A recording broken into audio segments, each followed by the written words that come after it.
The stars outside the horizon breaker were silent, cold, endless. Captain Jackson Morrow stood at the forward viewing deck, hands clasped behind his back, watching the invisible border that separated human space from the Dominion Empire. The border wasn't marked by walls or signs. It was simply a dead zone. A stretch of silent space where no signal came back, no ship ever returned, and no rescue was possible. Beyond it lay a vast empire ruled by a species that believed in absolute control. Crossing it meant war. No one had done it in decades. Jackson had seen war before, but never like this. This time he wouldn't be coming back. He turned as the metal doors behind him slid open. Commander Rhea Talon stepped in, face pale but steady. She was one of the few officers left from the old Earth fleet. Tall, sharp-eyed, and loyal. "They're ready," she said. All hands assembled in the war room. Jackson nodded. "Let's get it done." The war room was silent when he entered. Officers stood at attention. Soldiers lined the walls. The crew numbered just under 500 now. They had once been thousands, spread across multiple vessels. The horizon breaker was the last. Jackson walked to the center table, where a hollow display of the Starhold array spun in midair. It was massive, shaped like a black starfish, orbiting a red dwarf inside Dominion space. It wasn't just a weapon. It was a message, a symbol of power. It could fire beams of pure energy strong enough to shatter entire planets. "Our mission is clear," Jackson began, his voice calm but firm. "This weapon will be operational in less than 4 cycles. Once activated, it can reach as far as the last remaining human colonies. We destroy it, or we die knowing we let them erase what little of us is left."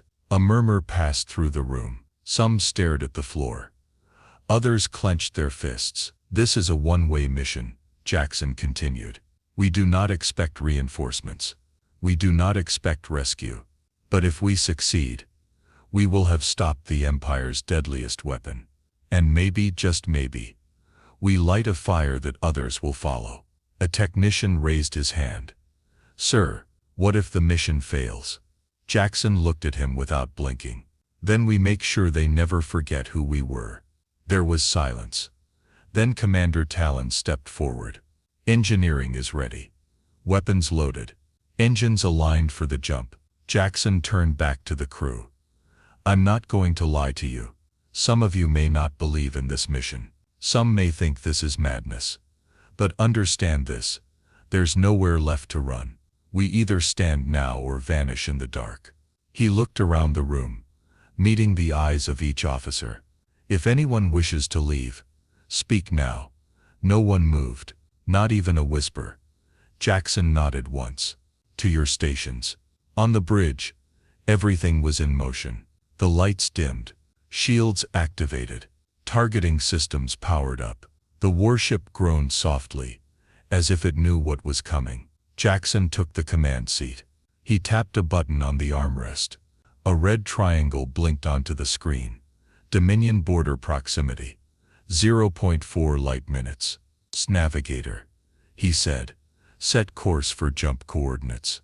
"Aye, sir." The ship vibrated gently as the engines charged. The crew was silent. Every man and woman knew what was about to happen. Commander Talon leaned in. "Final chance to abort." Jackson didn't even glance at her. "There's no line we can't uncross anymore." "Understood." A countdown began on the screen. 10, 9, 8. Jackson looked ahead. The stars seemed to bend, pulling in toward a single vanishing point. 3, 2, 1. The horizon breaker jumped. The stars stretched into white lines. The border disappeared behind them, and humanity's last warship vanished into the dark heart of the Empire. The horizon breaker came out of the jump with a violent jolt. Lights flickered. The hull groaned like a wounded beast. For a moment, everything was quiet. Too quiet. Captain Jackson Morrow stood up from his chair on the bridge, one hand gripping the railing. He felt the tremble of the ship through his boots. They had made it, past the border, into Dominion space. "Status report," he said calmly. Commander Talon read from her console. Minor hull fractures along decks 5 and 7. Shield integrity at 68%. Reactor core stable. No crew injuries reported. Jackson nodded. Damage control teams already deployed. Good. The ship had emerged near a decaying star system, a graveyard of abandoned satellites, dead moons, and broken space stations. It was the perfect hiding spot. Old records called it Vornis Reach, a Dominion mining colony that had been stripped clean and abandoned decades ago. Now, it was just debris and silence. The crew was tense. Everyone moved quickly, with sharp focus. They all knew where they were, deep in enemy space, where one mistake could bring a fleet down on them.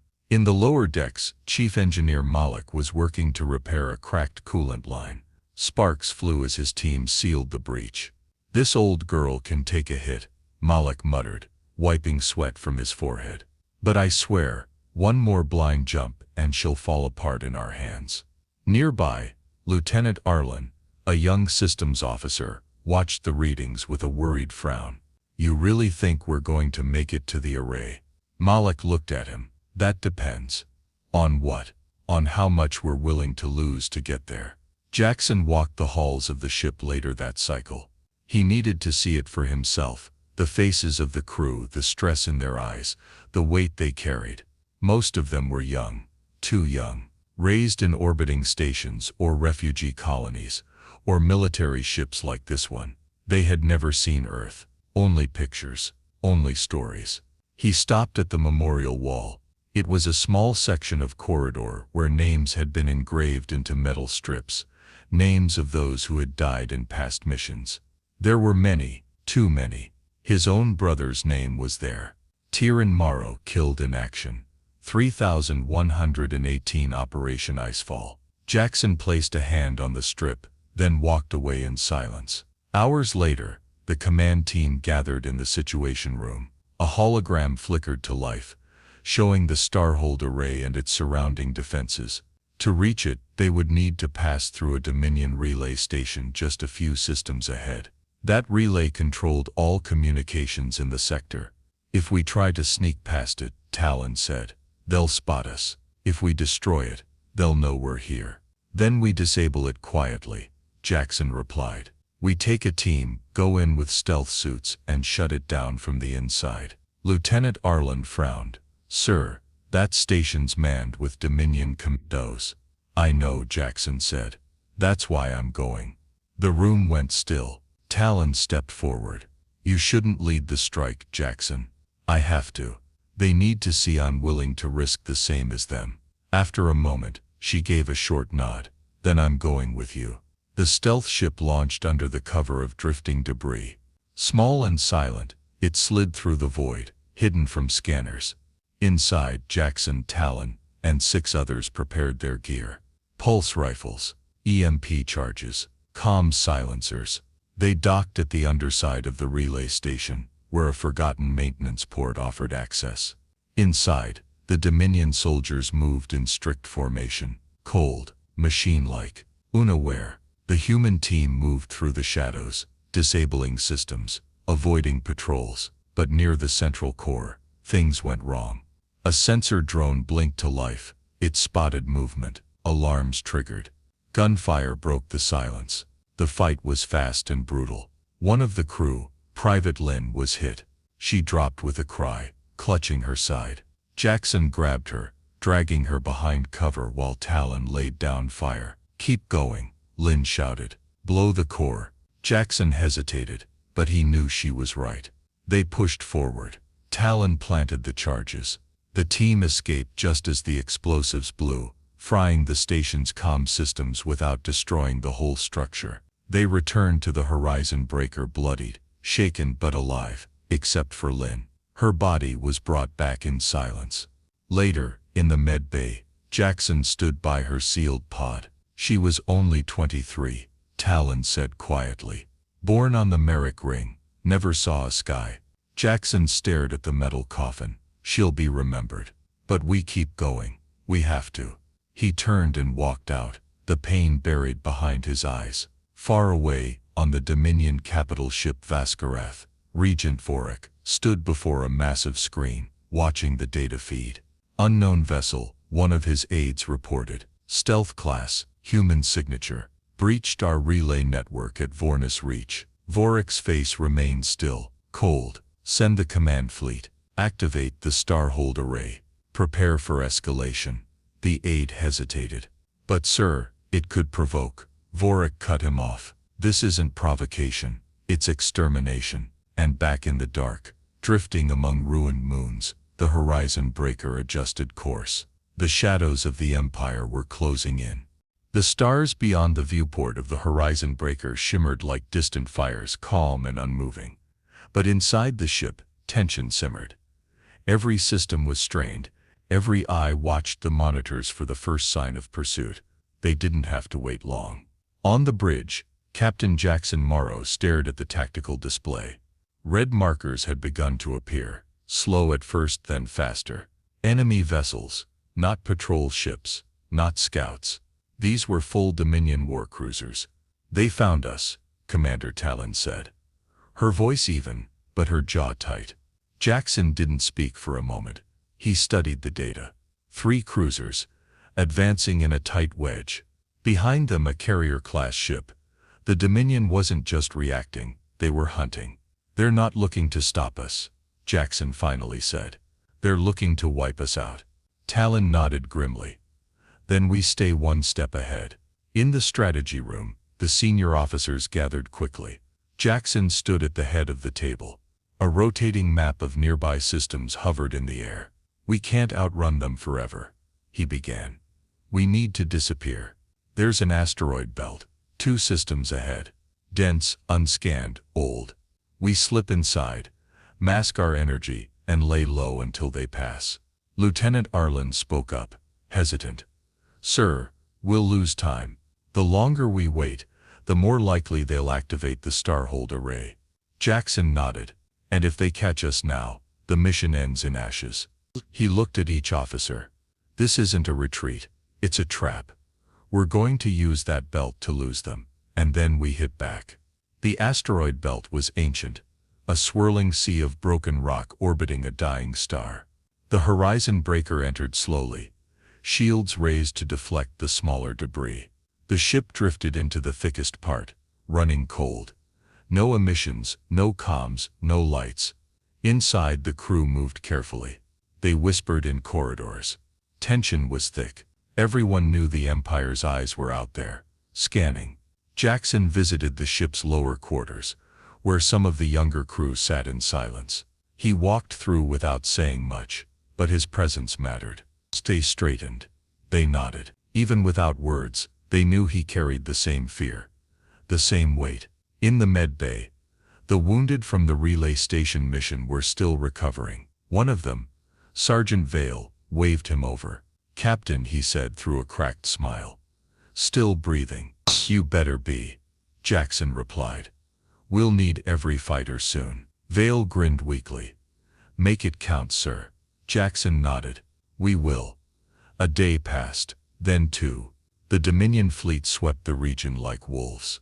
One patrol passed within 10,000 kilometers of the ship, too close.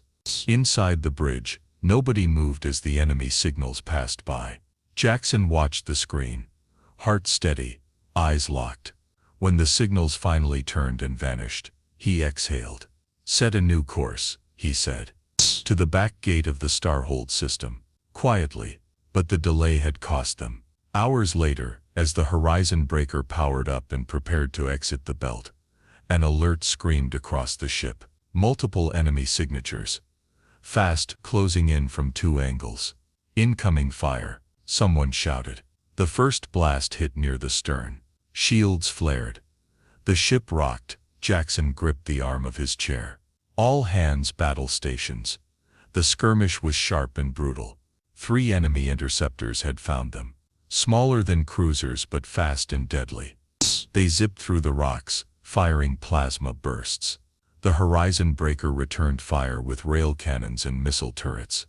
In the gunnery deck, Corporal Damas took a direct hit and was pulled from his console bleeding. Another gunner, barely trained, took his place and held the line. In the engine bay, Malik rerouted cooling lines manually, sweat pouring from his face. "We're burning too hot," a tech yelled. "Let it burn," Malik snapped. "Just keep the engines running." On the bridge, Jackson ordered a hard pivot. "We lead them into the densest part of the belt," he said. "Close quarters. Their speed will work against them." It worked. One of the Dominion ships clipped a large rock and exploded in flame. Another tried to follow and was torn open by shrapnel. The last interceptor, seeing the odds shift, turned and vanished into the void. Silence returned. Smoke filled parts of the ship. Casualty reports trickled in. 5 dead, 9 injured. Repairs underway, but they had survived. Later, in the ready room, Talon poured 2 small cups of dark liquid and handed one to Jackson. "Victory?" she asked. "Survival," he said. They drank in silence. After a moment, Jackson looked out the window. "They know we're coming now, and they're afraid." Talon nodded. "Then we keep pushing." Jackson turned back to the stars. Jaw set course for the array. "We finish this." Far away on the Dominion command vessel Vaskarath, Regent Vorik listened to the report in silence. His aide stood still, nervous. The human vessel escaped destruction. 2 interceptors lost. They continue toward the array. Vorik walked slowly to the observation window, hands folded. "So," he murmured, "they are willing to die for the dream of resistance." He turned to his aide. "Then we will show them what the death of hope looks like." And in the cold dark between the stars, the Horizon Breaker surged forward. The Horizon Breaker soared through the emptiness of space, its engines quiet but burning hard. The stars ahead flickered faintly, cold lights in a black ocean. Every member of the crew knew what lay ahead. The Starhold Array, it wasn't just a weapon, it was a fortress. The Dominion had built it at the edge of a collapsed star, where the gravity fields distorted space and time. No one had ever come near it, and survived. But no one had ever tried what Captain Jackson Morrow was about to do. Jackson stood at the center of the bridge, calm but focused. The battle in the asteroid belt had cost them time and lives.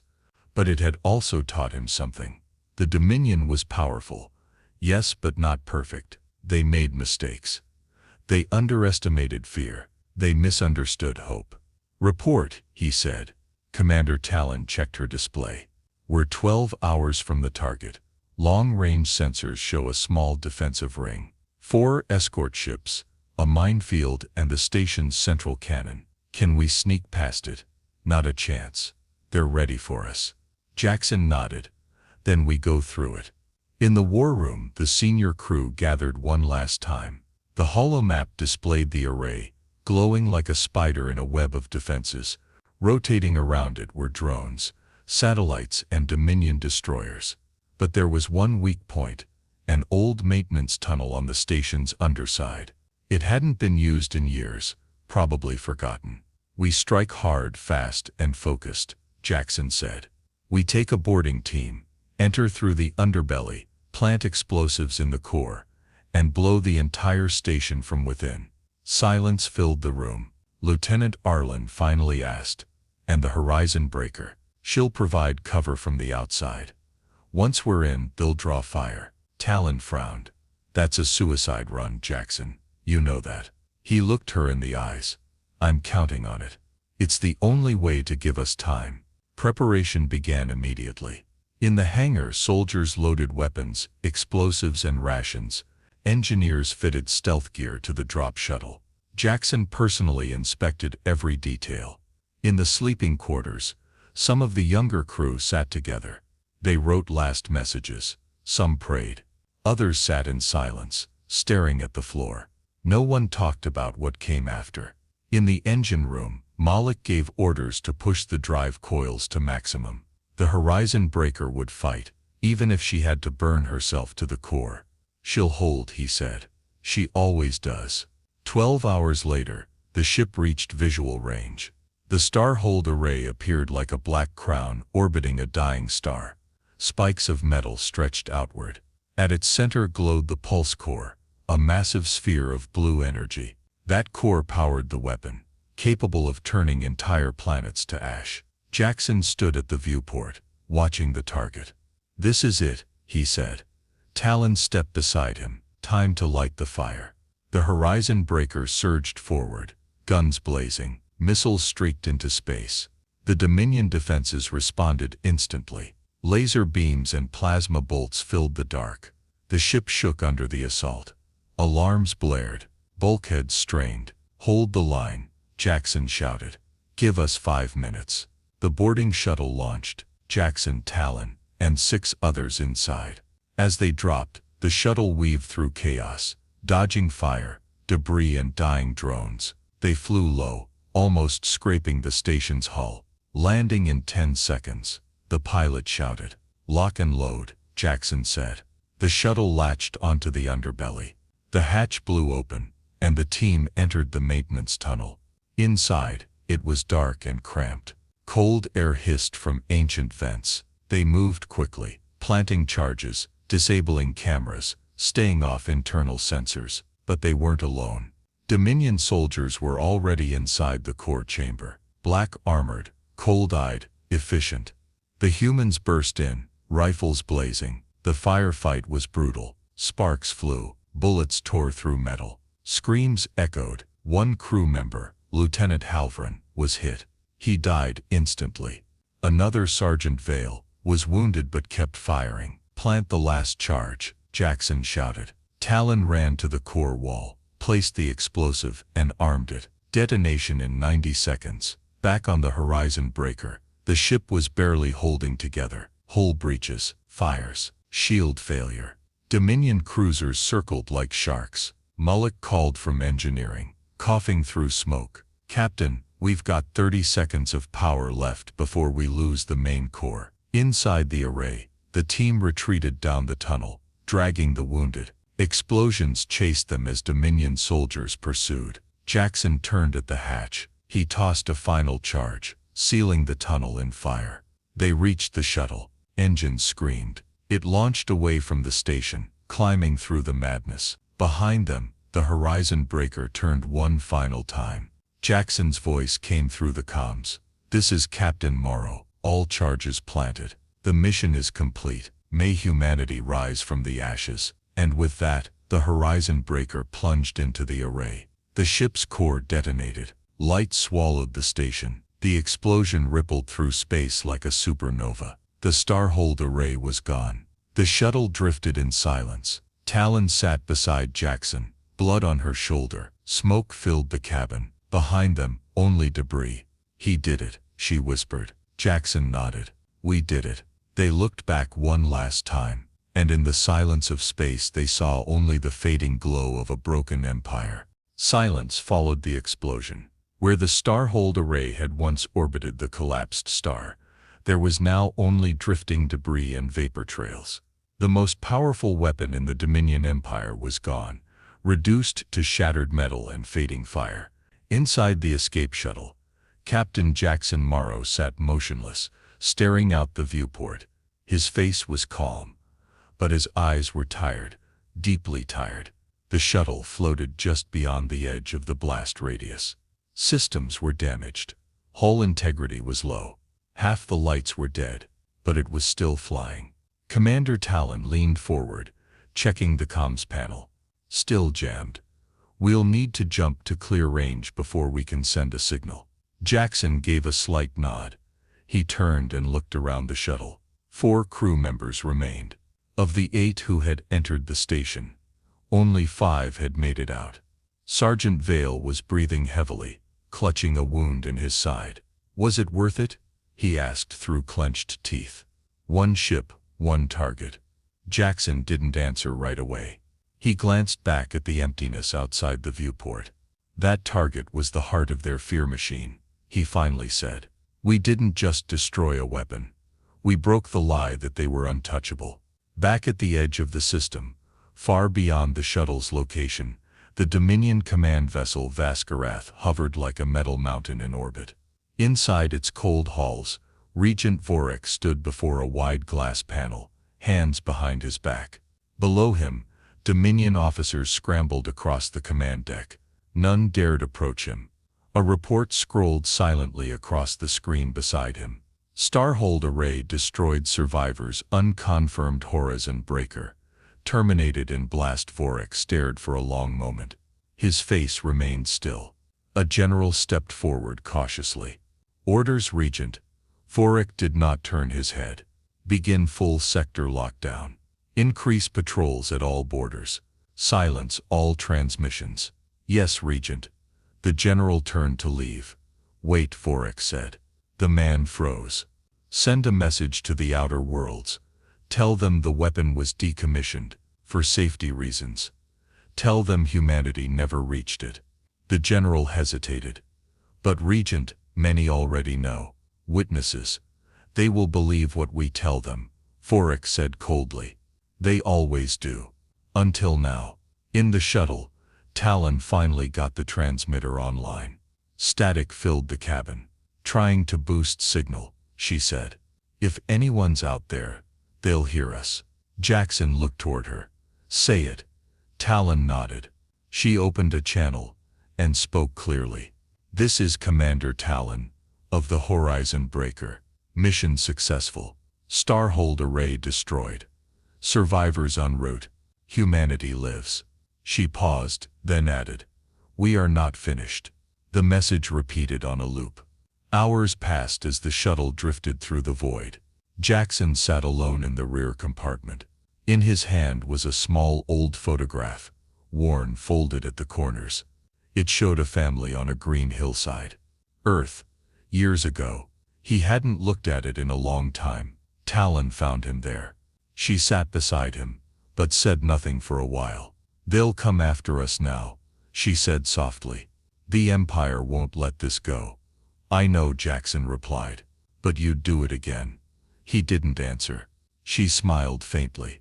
You already did. Across the galaxy, the message reached distant ears.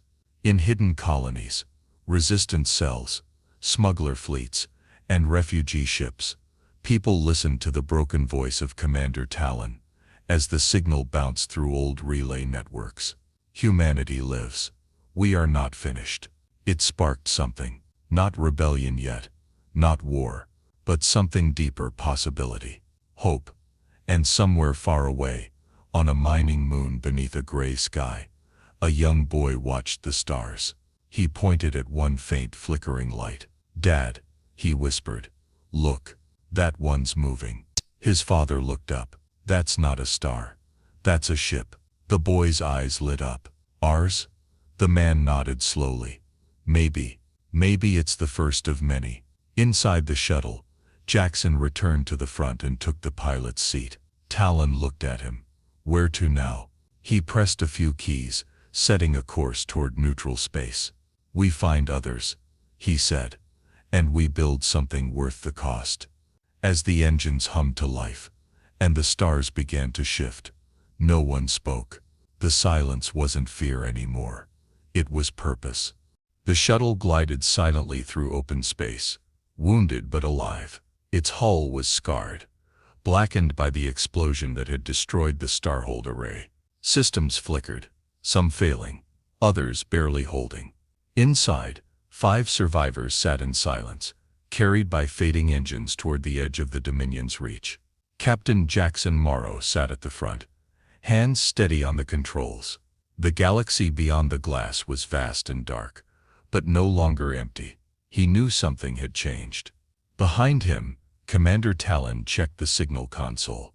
The transmission they had sent reporting the destruction of the Starhold was still repeating across the old comm relays.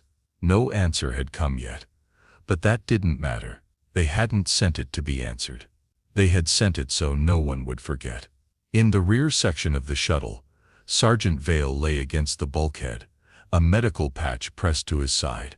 His breath was shallow, but he was still conscious. Hurts like hell, he muttered. Talon knelt beside him. You'll live. He managed a small grin. Long enough to see them run, I hope. They already are, she said. Not far from them. The last two crew members, young officers named Rika and Juno, sat side by side. They had lost friends. They had lost their home, the horizon breaker, but they were still here. And they had seen it happen with their own eyes. The Empire had bled. As the shuttle drifted through quieter space, sensors picked up faint movement. A ship was approaching. Small, sleek, old, human-made. Jackson's fingers hovered over the controls, ready to evade. But then the signal came. Friendly. Identify. Talon responded quickly. This is Commander Talon. Horizon Breaker. Captain Morrow on board. Mission complete. Survivors requesting extraction. A pause. Then the voice returned. Copy that. Welcome home, Breakers. You've just lit a fire. The crew exchanged glances. Rika let out a soft laugh, half relief, half disbelief. Even Vale managed to sit up straighter. Jackson leaned back in his chair, exhaling deeply. They had made it, not just past the Empire, not just past death, but into history. 3 days later, they stood on the deck of a hidden outpost near the edge of the Archon system. The base was carved into a cold asteroid, forgotten by most, but it was alive. With engineers, exiles, fighters and families. Jackson stepped out of the shuttle and looked around. Men and women stared at him. Some nodded, others saluted. No one spoke. Talon followed, helping Vale as he limped down the ramp. They were listening, she said quietly. All of them. Your voice reached places the Dominion thought were broken. Jackson shook his head. Not my voice, ours. In a large hall near the center of the base, the surviving crew of the Horizon Breaker stood before a gathering of resistance leaders. Some were old military, others were smugglers, miners or colonists. All had one thing in common. They were tired of running. Jackson stepped forward. The Empire wanted to erase us, he said simply. They built a weapon to do it. But that weapon is gone, and we're still here. He looked around the room. This isn't the end. It's the beginning. We won't win overnight. But for the first time in years, they're bleeding. They're afraid. And now, they know we're coming. The hall was quiet. Then came the first nods, then applause. And soon the entire room stood, unified in silence and strength. Far away, deep in Dominion territory, Regent Vorak stood alone in a cold chamber. He watched a grainy replay of the Starhold's destruction. Flames collapse, a white flash where his greatest weapon had once floated in triumph. A voice echoed in his memory. Humanity lives. We are not finished. He turned from the screen and walked down a long corridor, each step slow and deliberate. He would rebuild. He would strike again. But the seed had been planted. Doubt, fear, weakness. Even he could feel it.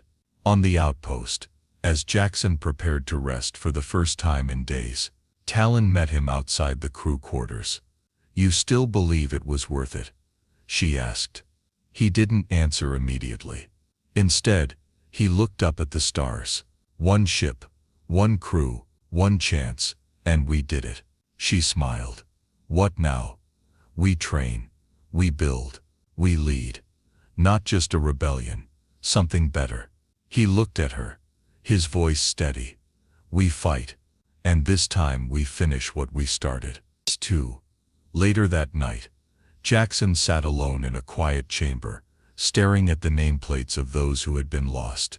Halvrin, Lynn, Damas, dozens of others. He reached into his pocket and pulled out the old photograph again. The green hillside, the family, the sky. He placed it on the wall beside the others. Then he stood, straightened his uniform, and walked into the light. In the dark corners of the galaxy, rumors spread of a warship that crossed the border, of an empire that stumbled, and of a people who refused to vanish.